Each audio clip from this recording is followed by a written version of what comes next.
Good morning, everybody. Welcome back to another episode of Hangin With The Chads. I am Chad Springer, joined as always by the greatest tag team partner of all time, Mr. Chad Boudreaux. Boudreaux, how the hell are you doing this morning?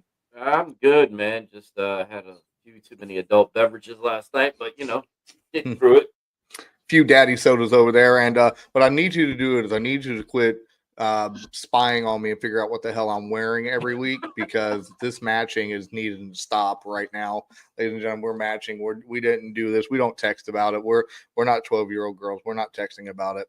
So, anywho, welcome to another episode. We took a little week hiatus. I turned a year older, so I needed a day off. I felt old. So we're back in business. We're rocking and rolling. And, it's been a long week. I lost the Battle of the Chads, but, it's whatever. At the end of the day, hopefully I can beat the king herself this week in fantasy football. We'll see how that goes. But, hey, it's another day. Football's on right now. It just kicked off over in England. I got some fantasy points that's going to be in this game. But, here we are. Every day is a great day. We're going to start off with Boudreaux's favorite WWE Crown Jewel last night, hailing from the great country of Australia. There was a lot of moments last night, but there was none bigger than the John Cena AJ Styles match. I didn't watch it because I refused to pay $29.99 to ESPN whenever YouTube TV actually presents the ESPN app. So until it's free, I'll never buy it. So I'm pretty mad about that. We're going to start and we're just going to get right into the John Cena AJ Styles match. And Boudreaux, floor is yours.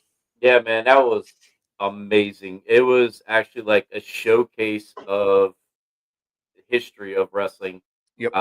There was, AJ Styles did Sweet Chin Music. John Cena threw it back to a whole bunch of wrestlers from, the list goes on and on, but my favorite moment was when he did Sister Abigail for Bray Wyatt. Same here. And all of a sudden, Australia understood the assignment, and they pulled out their phones and did the Fireflies, and John Cena gave his little nod up to the heavens. So, yeah, that was pretty awesome. I didn't expect myself to start tearing up at 9:30 in the morning because of it, but, it happens. The rest of the match, though, it was the match of the night because of all the throwbacks. It really was. The whole night was phenomenal. Yeah. I did have one complaint. It was supposed to be Seth Rollins doing it on his own, and he did do it on his own. However, he still cheated a little bit. But he's a heel. But it is Seth Rollins, and he's the heel. You're right. But yeah, I was hoping he would just win it fair and square. But it is a heel, and that's what they're going to do. But the whole night, yeah, every match was phenomenal. I see what you did there. Yeah. But yeah, the match of the night had to be the John Cena. It went 27 minutes. It was, like I said, they threw it back to about 10 to 12 wrestlers throughout the match. They did pretty much everybody's finisher, it felt like. So, I see that Triple H and TKO allowed a power driver. John Cena did Tombstone AJ Styles. I enjoyed it. There was a few things that I want to tip on about that particular match. The throwbacks and all the moves and all that's great. I like how John Cena has been incorporating that. Obviously, he's not going to get to wrestle The Undertaker again. He won't get to wrestle The Miz again. Obviously, we know he won't get to wrestle Bray Wyatt again. But I like the fact that he's tipping those finishers, to those particular people. As probably a little sleight of hand saying, you helped get me here. Because one thing I can say about John Cena is his backstage persona and his personal life has always been a humbling one, because he said it many times. He was about 20 minutes away from getting fired after that European leg until Stephanie McMahon found out he could rap. Yep. And that changed his whole life. But I wish AJ would have came out with the Learn to Fly or whatever, It's Time to Fly song, since he did the little TNA throwback. And, I don't care what anybody says. WWE owns TNA right now. I don't care what anybody says. There's no legal reason and why it's not real. I think that they bought them underneath the table, and they're doing a WWE ECW thing back in the early 90s when they're just giving them money to stay up and then they'll eventually take completely over. But that's just my opinion. I think AJ could have came out with that. I think that would have been a pretty cool little touch. One thing that was very touching is John Cena wrote the introduction for Yeah, AJ. that was awesome. I'm sure he used Chat GPT. But at the end of the day, I thought it was very classy of the GOAT to do that. And obviously this year we have had our differences towards the GOAT with that dumbass heel turn. However, it happened. It's over. Now we're back to reality. I think that was good. But hell yeah, definitely match of the night. Definitely match of the night. I didn't watch it, so tell me, did they stay in the ring the whole time? Did they leave the ring? No, they stayed in the ring the whole time. So they did that again too, because the last time they fought, they told each other they're gonna have a true wrestling match and not leave the ring. So and it turned into a real a true wrestling match too, because for part of it, it was them just doing different submissions, and they would just roll around, break out submission, and do another submission. So it turned into a true wrestling match for a while. But yeah, it was awesome. Do you think this is some of the most fun now that John Cena's having? Oh yeah, he's having a blast.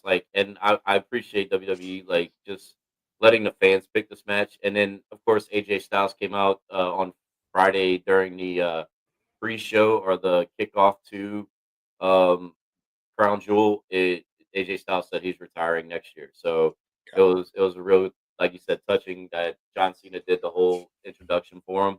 That had to be read off. Yeah, that was, I think the whole night, like you said, John Cena's just having a blast with this, and he's just tipping his cap to everyone that helped him along the way.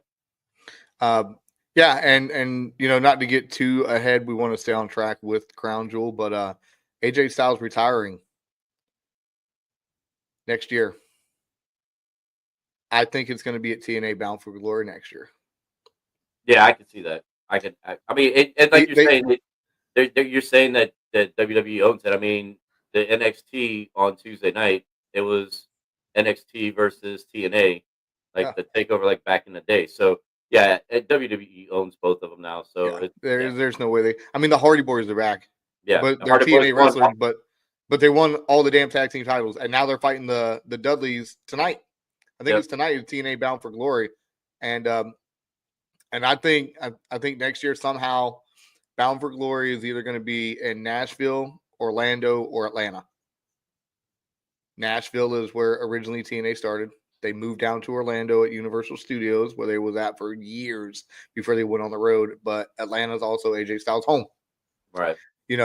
Obviously it won't be in a big arena. It'll be on an outside arena, because, TNA is a smaller venue. But I could see that happening. I could definitely see that happening. Let's get back on track. Something happened last night that don't ever really happen usually in today's age. The hometown people got the rubs. Starting with obviously Big Bronson Reed and our tribal chief, Roman Reigns, starting the show. Obviously, there's going to be some shenanigans. You got Breaker coming in. You had the Usos coming in, and I guess Jay calls the tribal chief the match, and then he told him, "I don't want to see you until Christmas." Does that mean Roman's not coming back until Christmas, or what does that mean, Mr. No, Negro? they're just it's the typical bloodline feud that keeps happening, where every couple months they hate each other and then they're gonna build back together. I think what it really is going to they're WWE is trying to give Jay the heel turn, but I think the fans, and with him coming through, the fans love Jay too much for that heel turn to happen. So they're kind of stuck in a hard place. They want it to happen, but it just, I don't know if it'll ever happen because of how much the fans love Jay.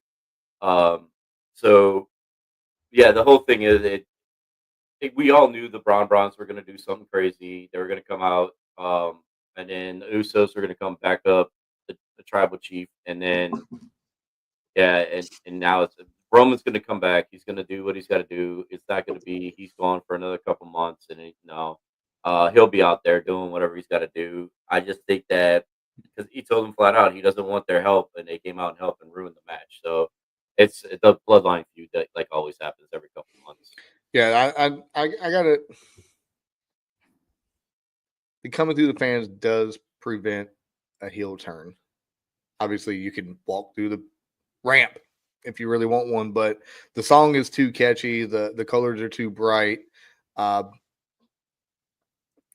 we know he can be the face that runs the place, AJ Styles terms. Mm-hmm. I think Jimmy is more of a heel than Jay. Right.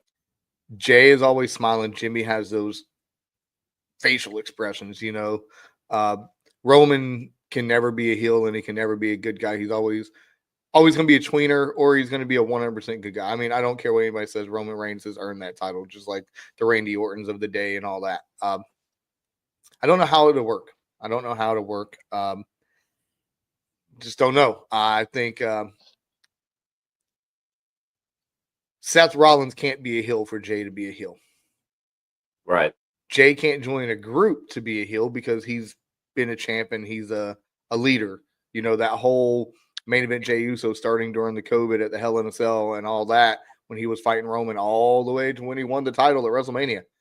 It was setting him up to be the guy. So I don't know if it would actually work. But we'll see. But the big props to Big Bronson Reed showing out in front of the home country. You know, that's an underrated athlete that, you know, not a lot of people, you know, gave enough credit whenever he was released and WWE brought him back. And he even said it. He said him participating in the New Japan Pro Wrestling's G1 Climax put eyes back on him. And I mean, obviously he had a little setback with that broken leg or whatever at War Games last year. But hey, he came back. And speaking of a comeback, Tama Tonga came back Friday night. You know, they brought back their Bullet Club God face style paint. So the MTF is going to get bigger a little bit. But shout out to Bronson. I mean, he got the win. Obviously, he has the potential. He has the look, the athleticism to be a world champion. I'm not going to deny that. He obviously has the bloodline, no pun intended. But he also has Paul Heyman. Speaking of Paul Heyman said that, you know, he didn't want Braun to interfere in Seth Rollins' match, which to me, I was like, who's coming Right. out? I was thinking someone was going to come out. I was thinking Australia. I was thinking who was going to come and help Seth Rollins win the match and join the Vision. Clearly, nobody did. Doesn't mean the Vision can't get bigger. But speaking of that match, you know, Seth Rollins wins the Crown Jewel Championship from Cody Rhodes. So talk us through that one. Yeah, I mean, like I said, every match was phenomenal last night. It was definitely a difference from WrestlePalooza. Like they definitely needed to rebound from that PLE. Yeah, that was a shit show. Yeah, but no, it was a great match. It was back and forth. Uh, Seth was trying to do what Seth always does, and he went after two announcers. But at the end of the day, you saw that he was going to win this match. Number one, they were going to let Cody win it back to back, and then just for him, he needed it for the vision and for what he needed to go forward. I'm glad no one came out. Honestly, like I believe that he needed to do it on his own, or he was going to be because I mean, yes, Roman Reigns is Roman Reigns now, but for a while there, you kept thinking like Roman Reigns, and then he even said it last night, like or yesterday morning. He said that everyone thinks I can't do this on my own. I need help, and that's what it would have happened with Seth if someone came out to help him win that match. It would have been you can't do this on your own. You always going to win by this. It's the same drawn out storyline, same boring storyline that we keep rehashing over and over and over again. But with him winning by himself, uh, it was great. Like I said, every match was great last night, but that match it definitely did take it over the top. I didn't like the way he won it, like I said, but he is a heel and he's going to do whatever he's got to do to win. I did like that they incorporated the watch that Cody gave him for that to happen. Um, but yeah, like I said, it was a great all around PLE last night or yesterday Yep. morning. And we're still forgetting two matches here, and we can't forget about our amazing women wrestlers. Stephanie Vaquer defeated Tiffy Tom. I'm not going to complain, not going to be happy about it. I love them both, but La Prima is what she's called, La Primavera or whatever. She's a dog. Yeah. Deserves the win. Obviously, Tiffy has been carrying the SmackDown brand for quite some time, but La Primavera, however you say it. Sorry, my apologies. I'll get it right if you ever come on the show. I promise you. Just like that plug there. So we will. I'll just say, hey, that was a good match. She's very deserving of it.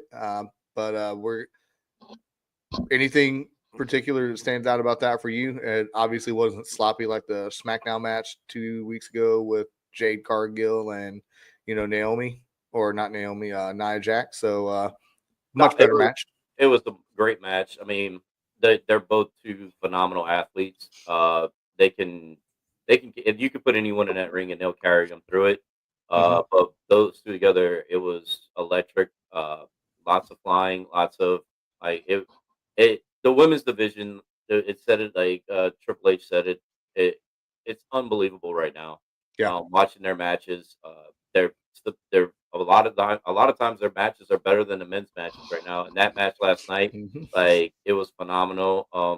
I'm glad Booker T wasn't there. He may have had a heart attack. Oh my God! But but no, it was they were phenomenal. They put on a great show. I was kind of shocked that Stephanie won it, only because like you said, Tiffany's been carrying the SmackDown brand for a while now, and Stephanie just got there. But yeah, man. But she is world renowned though too. She is, yeah, she's world renowned. I mean, she worked her ass off to get where she's at, and she deserves all the credit that she gets. I mean, she's going to be the face of the company, and people are just going to continue to watch. I mean, granted, like I said, the whole women's division, but she's going to carry that women's division like what John Cena did for all those years, or what Roman Reigns did for a couple years. It's going to be that kind of run for her because of who she is and what she can accomplish. Imagine Stephanie Vaquer and Jada Parker with Booker T on comedy. Oh man. Hey, Miss Parker. That would be brutal. And we love you, Booker T. Don't get it twisted. Hey, just Booker, so you know though, Miss Parker, yeah, she went to LSU. She played soccer for LSU. Ooh. Yeah. Ooh. Tiffany Stratton should be a U.S. gymnast gold medalist. True. You're right about that. 100%. All right. So speaking of women, we're not going to get into the women's main event yet because something happened on SmackDown between Mr. Aleister Black and Mr. Damian Priest, in which they now blurred the lines between fiction and reality. And Mrs. Aleister Black, a.k.a. Zelina Vega, joined her husband in the new House of Black and basically turned on her BFF, Mr. Damian Priest. Question. Does that mean the other heartthrob of Booker T, Miss Lola Vice, who is the real-life girlfriend of Mr. Damian Priest, is about to set her sights on SmackDown? Yeah, 100%. Like it's kind of like the only thing. So WWE seems like a fucking lovers connection right now. Right, and I honestly, and I'm fine with it because again, like you're saying, we're blurring the lines of reality and storytelling, and the best way to do it is actually get the real life things going on in there, like you did with AJ Lee and CM Punk. Like bring that all together and have everyone. It makes better storytelling and makes it more believable.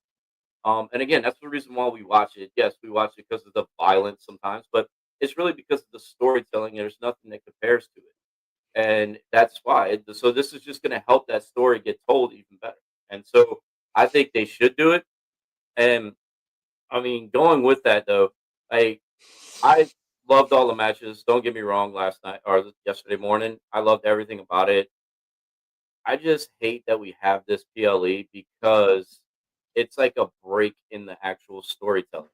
Because you Yeah, had all this build up with CM Punk and Seth Rollins, and then we had to stop it so we can have this, and then now we got to it's put it all like back up. damn bragging rights back in the day. Yeah, That's what it is. And speaking of bragging rights, Mrs. Australia herself, Rhea Ripley and Iyo Sky, they defeated Asuka and Kairi Sane. That roar of the crowd when "This Is My Brutality" came across those loudspeakers. I have to disagree with something you said. As much as I love Stephanie Vaquer, Rhea Ripley is the face that runs the place until she's no longer the face that runs the place. Don't care. That is my opinion, sir. We have no, the right to disagree. I can go with that. But Rhea Ripley is the best female wrestler in the ring, on the mic, personality, likability, lovability. You can't help but to love the woman. But that little mischievous smile when she does her little leg stomp and then she licks the top of her lip and then she just goes in there and kicks ass, like those small little things, those attention to detail about her. And the thing I love the most about her, and the thing I love the most, what the company has done with her, she does not fit your classic mold of what a female wrestler is. She's not the bleach blonde, uh, whatever. She is the new age. She's the newer AJ Lee. She is the newer, freaking Paige, or Soraya, whatever you want to call her now. Even what is it? Ruby Riot. She was a champ too. So like those women now are getting a chance, and they're the difference. They're not your cheerleaders. They're your under the bleachers smoking weed type. Not that they're doing that. I'm just saying Right. that's what it is. Right. But I love it. Like I love the fact that Rhea is so over. Like that woman is over. Like literally, like I don't think she'll ever be able to be a heel again. No, absolutely. Like I don't think she can. She's in that like we're talking about. She's in that Jey Uso part where you can't see that heel turn ever happen again, just because she is so likable. Everyone loves her. She's great in the locker room. Everybody, all those stars love her in the locker room. So I think like she's just one that she's in her own league.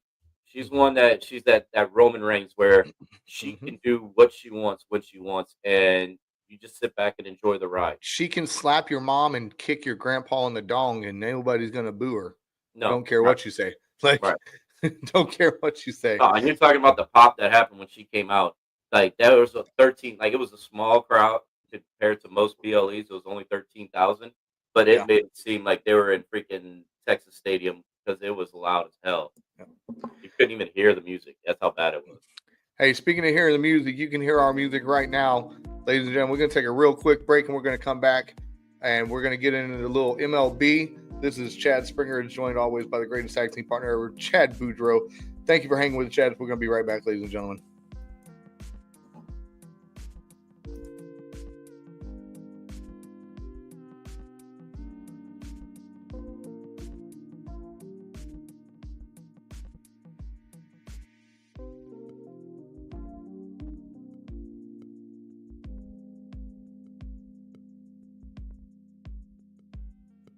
Hey, good morning. We are back. Welcome to Hanging with the Chads. I'm Chad Springer, joined as always by the greatest tag team partner ever, Mr. Chad Boudreaux. And this is Hanging with the Chads. We appreciate you this morning for joining us.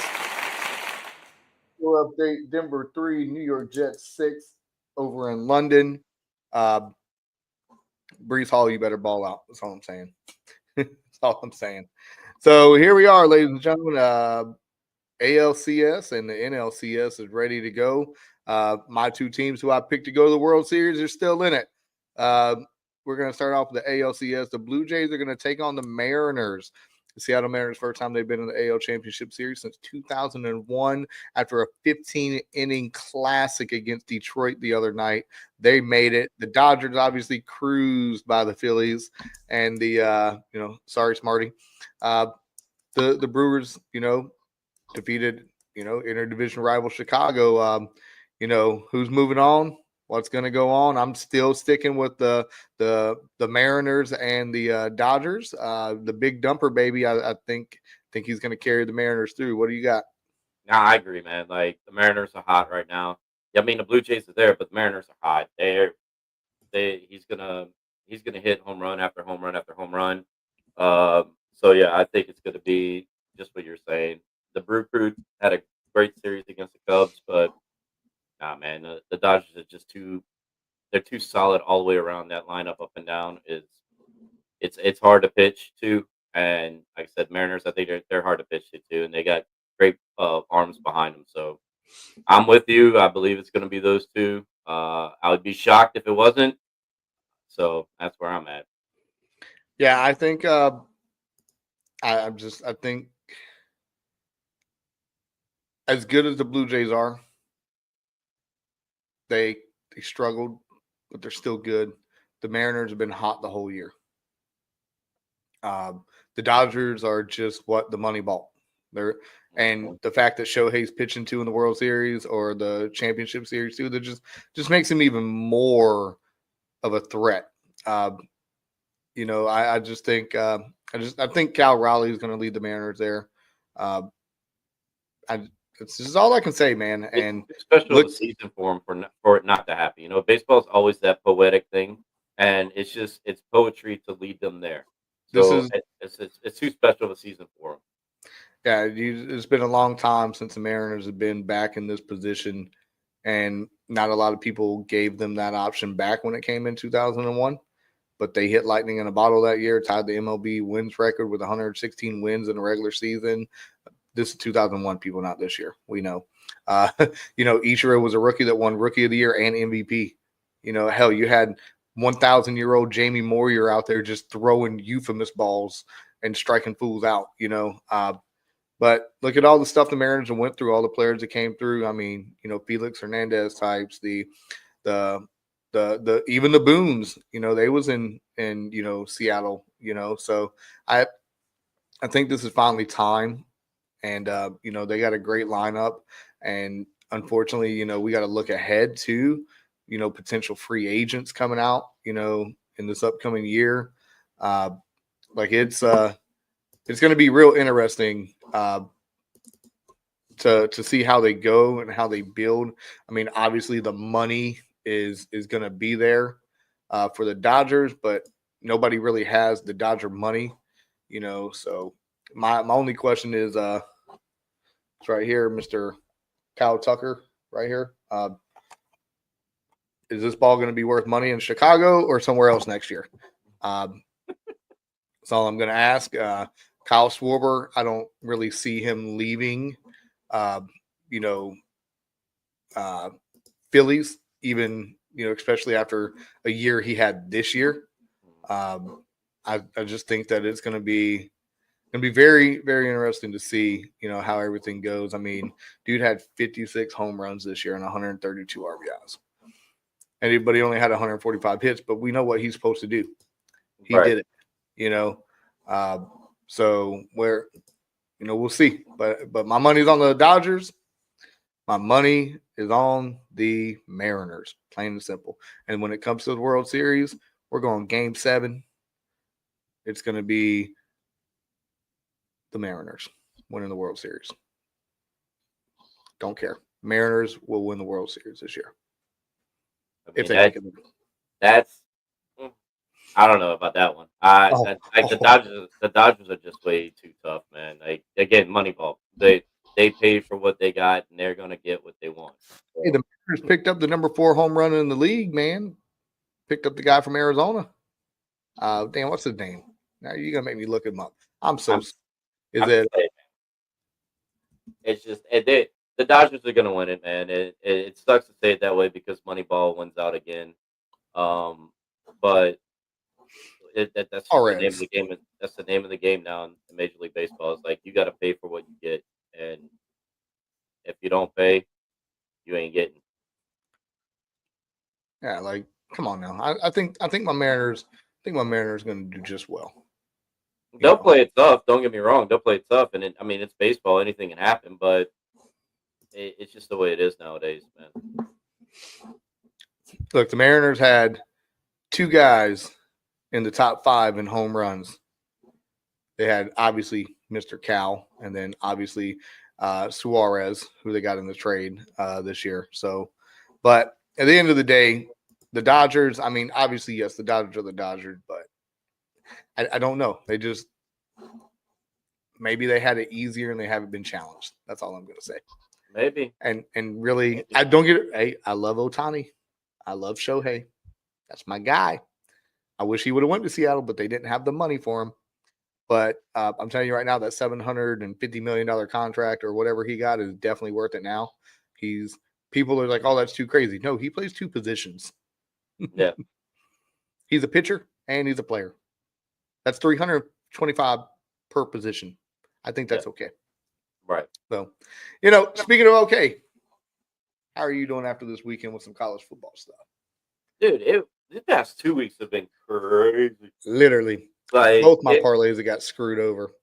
Like it's been nuts, just upset after upset, tight game after tight game. I mean, yesterday we watched because you don't have it, but the ESPN app, you could do 4 screens at once now. I can do that on YouTube TV. Well, yeah, so I had it all. I had all the games going on that were on ESPN in the morning, and it was like I couldn't take my eyes off of all 4 screens because they were all really, really tight until right at the end. And then even the midday games were the same thing.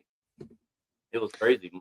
I love this is what college football is supposed to be, and it's not supposed to be where Alabama's beating the hell out of everybody every year, or you get Ohio State beating the hell out of everybody all the time. It should be, but of course that's not the way we're going with NIL and all that. But it should be where every game should be tight like it is right now, and you should get your few upsets, like the one that just scrolled across the bottom. That upset Florida State. Did not see that coming at all. I don't mind Florida State going 0-12 every year. I mean, I don't either. Don't get me wrong. I think they should like literally when NCAA football came out last year, I went through and created a dynasty like towards the middle of the year or the end of the year, and I just made sure all the scores were accurate. Florida State was like 0-12 at the time, and Alabama got beat by Vandy and all that. And I was like, for the next 5 years, Florida State's not winning a game. They're going to be the worst team in the school, and that's how much I don't like them.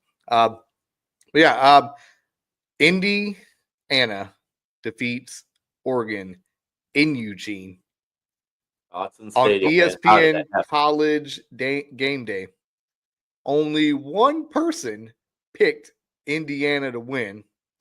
Obviously, I can't show the clip, copyright stuff. Thank you, NFL, you bunch of jerks. Or WWE did it. My bad. Sorry, NFL. I love you. WWE did it whenever I shared the Stephanie McMahon Hall of Fame announcement. We got copyrighted, by the way. Fucking assholes. But no, Pat McAfee was, like, oh, Oregon, da da da da. But my wife is a Hoosier. Go Indiana. And then Indiana wins. USC defeated Michigan. Utah defeated Arizona State. Like, there was Arch Manning finally got a win against a real opponent. Right. I mean, he only threw for 166 yards, but, there was a picture I seen on Twitter. It says Arch Manning versus Oklahoma, and it was a picture of Peyton Manning. Like, come on now, man. The college football this year has been crazy. Yeah, I mean, it's been the first 4 weeks. You don't know what's going to happen. I mean, look, like you had Texas, you had Florida State, you even had LSU. They were all up there in the top 5, and then next thing you know, they lose and they're out. And then LSU only lost 1 game, and that was obviously to a very tough Ole Miss team, which that hurts to say. But yeah, I mean, it's going to be. I mean, Ole Miss struggled yesterday. Like, it's crazy to think about all the things that are going on right now in college football with the way these these teams are just building themselves now to where they can Mm-hmm. be these big dynasties because you just go and transfer portal and pick up the best players from all the teams. But for it to be the way it is right now, maybe there was something going on with this NIL and transfer portal where everyone is building up to that level and anyone can win on any given Saturday now. I mean, it's crazy to think like the past 2 weeks are just exactly what you didn't think would happen with the transfer portal where Mm-hmm. everyone's getting upset. I mean, even Colorado upset in Iowa State, and Colorado's having a hard year this year. Yep. Just all of a sudden, they just turn it around. Everybody finally figures it out. And that Texas Oklahoma game, no one saw that coming. Arch Manning, yeah, he only threw for 160 yards, but he was what people thought Arch Manning was going to be with some of those throws he had yesterday. He is who he says he is. Like he literally, because some of those throws yesterday, he was fitting that ball in some tight windows and throwing it on the run and getting out of messes that he should never get out of. Listen to some of these upsets this year. UCLA 42-37 over Penn State. Then yesterday, Northwestern beat Penn State. And here's the crazy thing about that. Penn State becomes the first FBS team in the last 30 years to lose consecutive games as at least a 20-point favorite. And now their quarterback's out. Penn State is now becoming Florida State. Yep. Some of the biggest upsets so far this year, additionally, is Texas A&M win over Notre Dame, the Florida victory over Texas, Syracuse over Clemson when Syracuse was a 17.5 underdog. Like crazy, man. College football is changing. We keep saying that all the time. It's going to be interesting to see how the rest of the year plays out. Everybody asks, is Ohio State still the best team? I'm like, they ain't lost a game in quite some time. They're the best team until they're not, And they're playing like it too. Unlike everybody else is getting these scares, they are not getting any scares right now. They're just going into your house, or you come to their house, and they're just wrecking you. So, yeah, Ohio State right now is still, until somebody can go up there or they get a scare in a week or someone can finally put themselves over it, which, I mean, there's always the Ohio State-Michigan game, but Michigan playing like crap again. So, I mean, but that Michigan-Ohio State game is always something that's different for both teams involved. So, yeah, I mean, they're the best team going. So it hurts to say from SEC land, but let's play a game. Let's play a game. All right. Can Indiana go undefeated? I'm gonna tell you their next opponents, and you're gonna say whether they can beat them or not. Okay. Their next opponent, Michigan State. Yes. Following Michigan State, UCLA. Absolutely. Then at Maryland. Yep. At Penn State. Yeah, I you gotta, if the way they're playing right now, you gotta say yeah. Then hosting Wisconsin. Wisconsin's always sneaky, man. Like, but I would say yeah. I mean, yeah. So 2-4 right now, and they've been getting demolished. They've only scored 20 points in their last 3 games. Yeah, I mean, you'd have to say yeah. The way they're playing right now. And then the final game of the year is at Purdue. Yeah, I mean that's a big rivalry, in-state rivalry, but yeah, I could see them going undefeated with the rest of that schedule, 100%. So they go undefeated, and then you set them up now with them and Indy and Ohio State being undefeated, playing for the championship. Yeah, Can Ohio they? State. No, You Ohio would still State. take Ohio State, Yeah, especially after last year how they demolished them. yeah, I would still Yeah. take Ohio State. Okay, just making sure.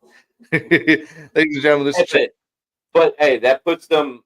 I believe that would put them in the playoff. Like just Oh yeah, getting they're going to make the playoffs. They're going to make the playoffs. one loss Yeah. after going to the Big Ten like that. Yeah, they're in Yeah. the playoff. Yeah, that's going to be interesting to see who the playoff teams are. Yeah, I mean, everybody in the SEC basically has like one loss now, except for yeah, everybody's got a loss now. Let's see. Let's play the playoff predictor real quick. Even though it's not out or anything right now, let's just look at the rankings real quick for the. We'll just use the coaches poll as a week 7. This is before anything that happened this week. I'm going to cut it off at the 12th seed. I mean, Oregon lost. They're not really going to drop too much. Oklahoma lost. They might drop. Alabama squeaked by, Week by Mizzou. Texas Tech is still undefeated. Shout out TK on that one. Yeah. Georgia's Georgia, LSU, Tennessee. I mean, obviously, it's going to be very interesting to see how this is going to play out with the 12 teams. I don't see 6 teams from the Big 12 or the SEC getting in. You know what I'm saying? But crazier shit's happen.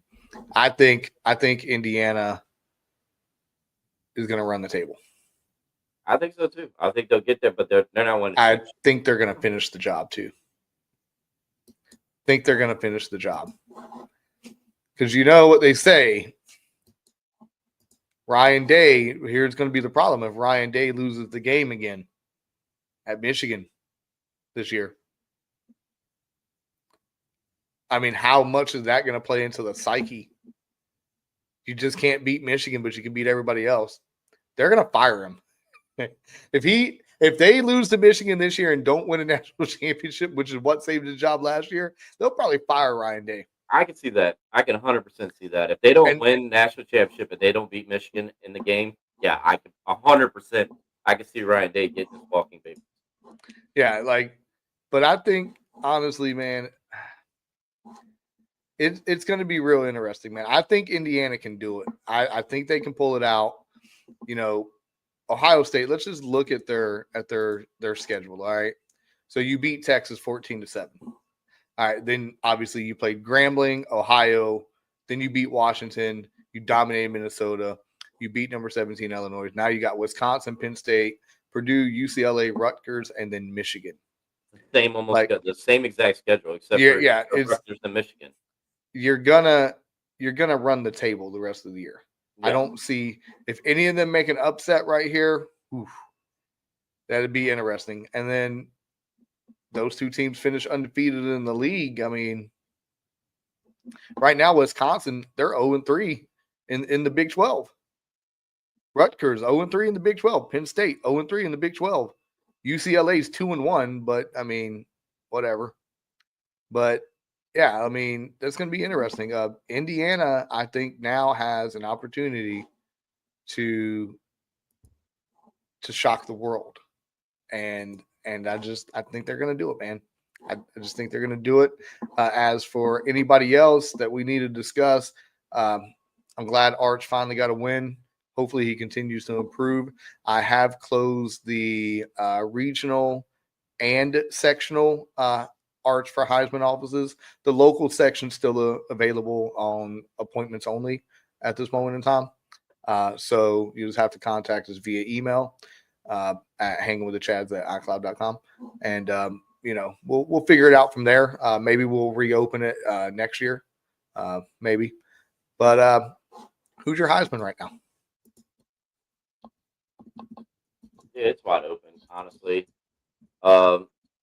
I mean, honestly, Alabama's QB is making a really strong case for it right now, and I hate saying it because LSU hate Alabama, but he is making a really, really strong case for it right now. I mean, he's got weapons.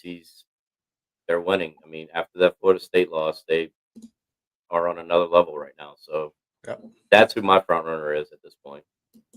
So right now, Carson Beck is the odds favorite to win. However, Ty Simpson's in there.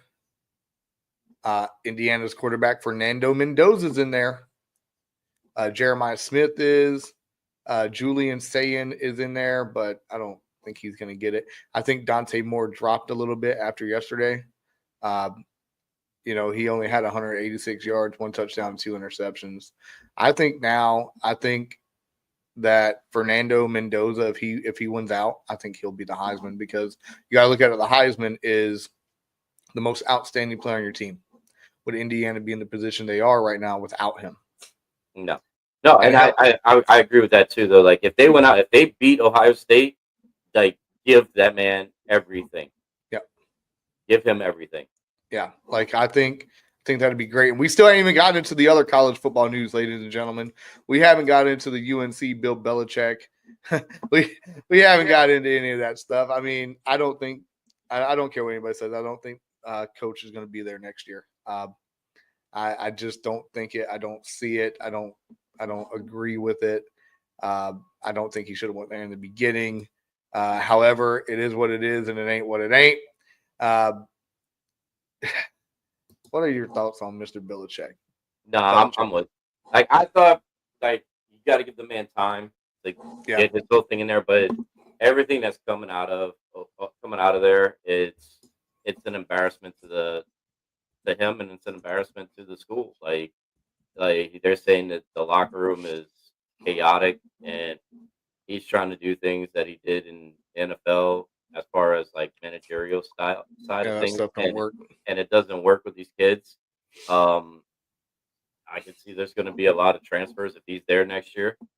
Everybody's going to want to leave, and the experiment just isn't working. And then they do what I saw. There was something about like there was pictures from the game that one of the sites like Yahoo or somebody posted, and it was like supposed to be like highlight pictures of the game.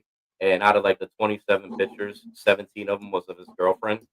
So like it's just an embarrassment now. Yeah, having his girlfriend on the sideline talking to him before the game, that's a huge no. Like even us as high school coaches, we don't even do that anymore. Like didn't he hire her as like the director of football operations though, just so she can have sideline access or something? Yeah, something like that. Like, but as to say, like we don't, even as high school coaches, we don't even do that, because like you tell your wife bye, you tell your girlfriend bye, like an hour before the game, and then you never talk to them again until pretty much after the game. So it's just like for it to be a Power 4 freaking school, and that going on. Like I said, it's an embarrassment to him, and it's an embarrassment to the school. So I don't see him. I see them buying him out real quick at the end of the year and saying, "See ya, enjoy retirement again." Hey, everybody, this is Chad Springer with Chad Boudreaux, the greatest tag team partner of all time, and we're hanging with the Chads. We're going to take a real quick break. We'll be right back, and we're going to get into a few other things. We're going to finish this show off, and we're going to get ready and watch football all damn day. Thank you for hanging with us this morning. Ladies and gentlemen, we'll be right back. Thank you.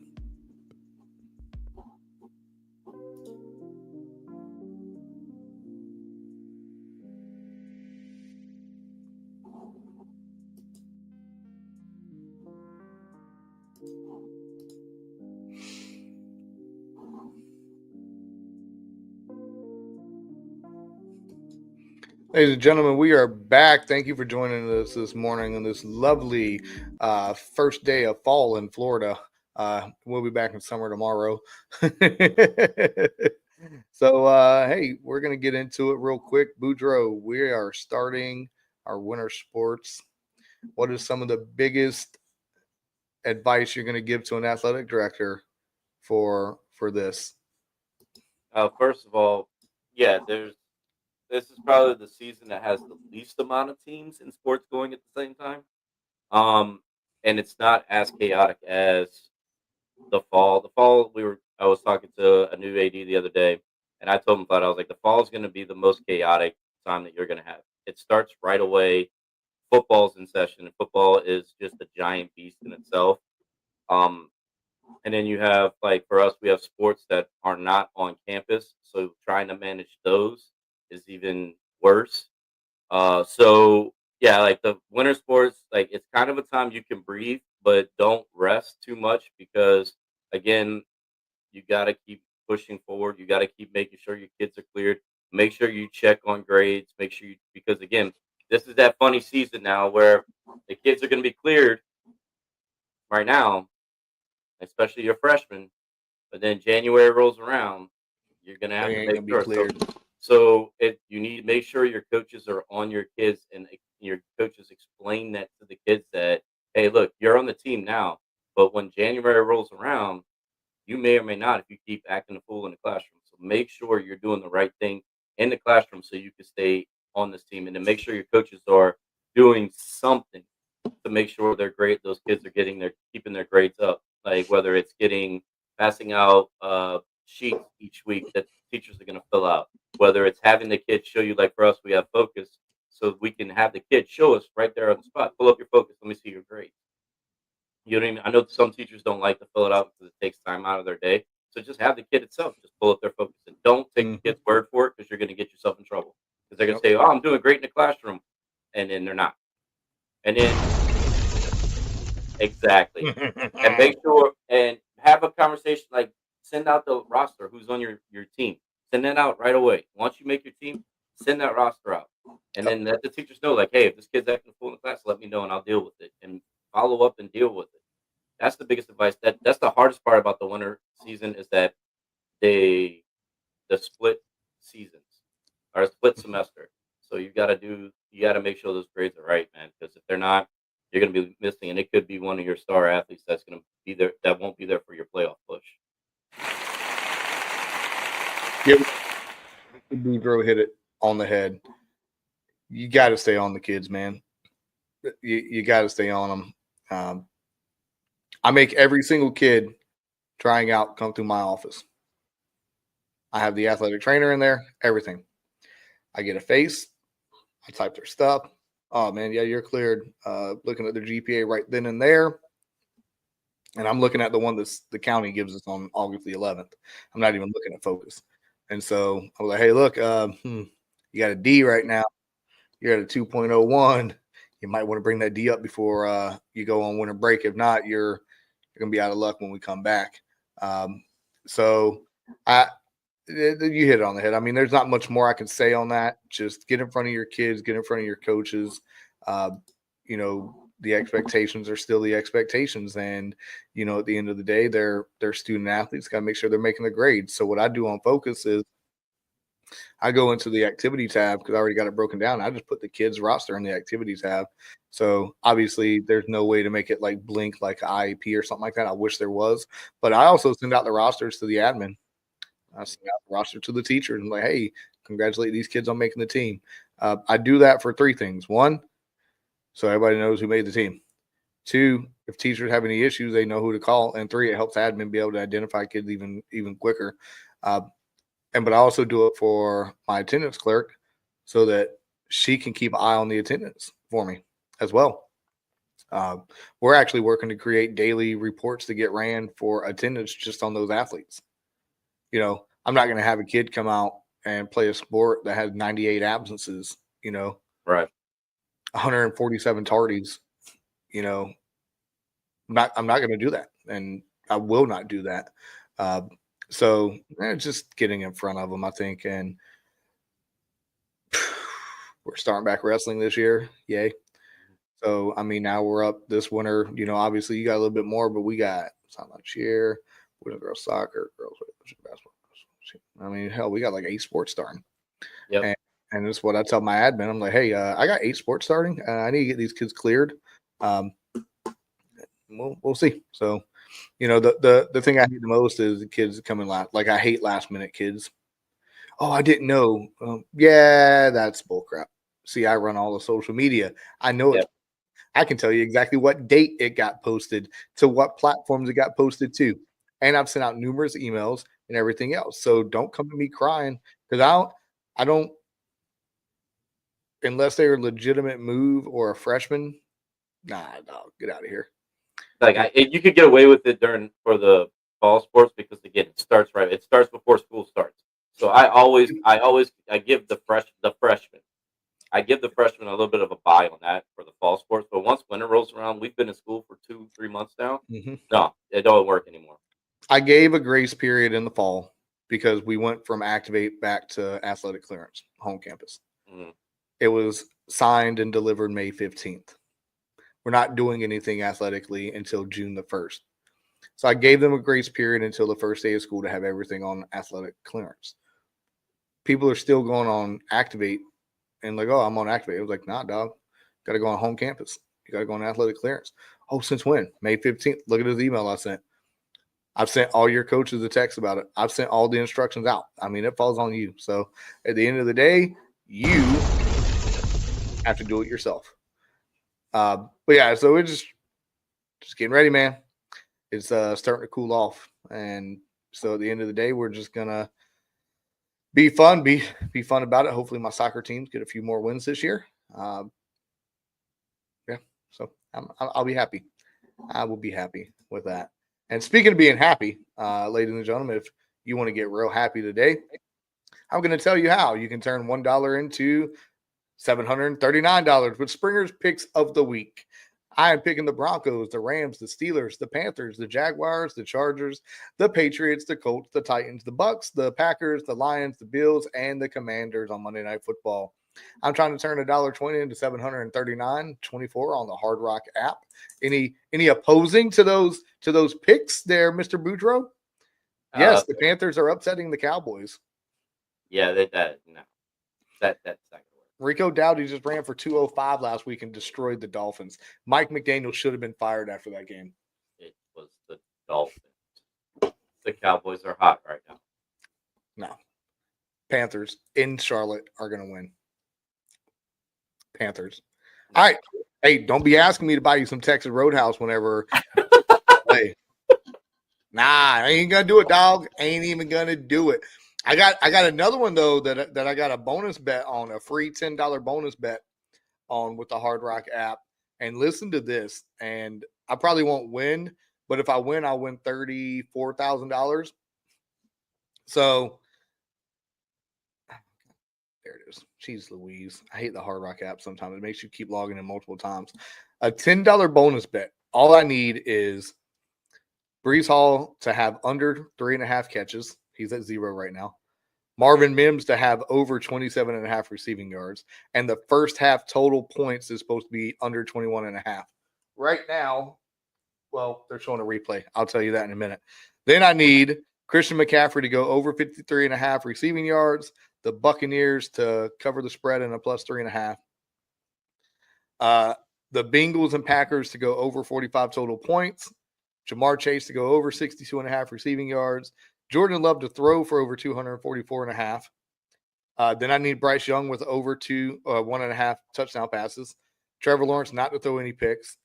The Rams to cover the minus 1.5 spread. Dylan Gabriel to have less than 31.5 passes. Tyquan Thornton to have over 22.5 receiving yards. And then Drake London at anytime TD. One $10 bonus bet will turn into $35,456.74. Pays a lot of closing costs. That would pay. Right now it's 10-6. So they can only score 5 more points this half. Or the whole bet's down the damn drain. So anyway, so that's where it is. That's my picks of the week. So if y'all don't like them, pick better than me. And speaking of picking better, picking your fantasy football lineup this week, I lost the Battle of the Chads. Hopefully I win against the king herself. But it's whatever. I had a player that didn't even play, and I didn't even know it. But in the league that I love the most, the ThunderBuddies for Life, I am in second place right now. I did beat a certain basketball coach at the End of Worlds Drive last week. Or maybe 2 weeks ago I beat him. Yeah, it was 2 weeks ago I beat him. And so, it's fine. Glad he lost. I'm still in second place, though. But currently, if the playoffs ended today, I would have a first-round bye. As you see the standings scrolling down there, somebody got to beat Best. He can't be undefeated. This dude has sucked for so many years. He cannot be undefeated. And if you guys really want to get technical, all you got to do is go to our Hangin With The Chads website, and you can click on the tabs that bring up the ThunderBuddies for Life Fantasy Football League, and you can look at our league history there to see how mad they really do suck. So, like, these people having winning records right now is not a good thing. I guess they built their teams up through the draft, but I'm still the all-time winningest league manager. So that's the positive. So we'll get into there.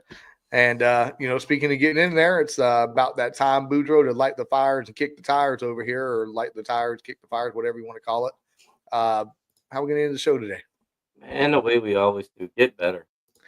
Get better, ladies and gentlemen. If you are better today, you are better tomorrow. 1% better today means 1% better tomorrow. Means that no matter what, we're always going to be good to go. I'm Chad Springer, joined as always by the greatest tag team partner ever, Mr. Chad Boudreaux. We are out until next time. Thank you for joining the show.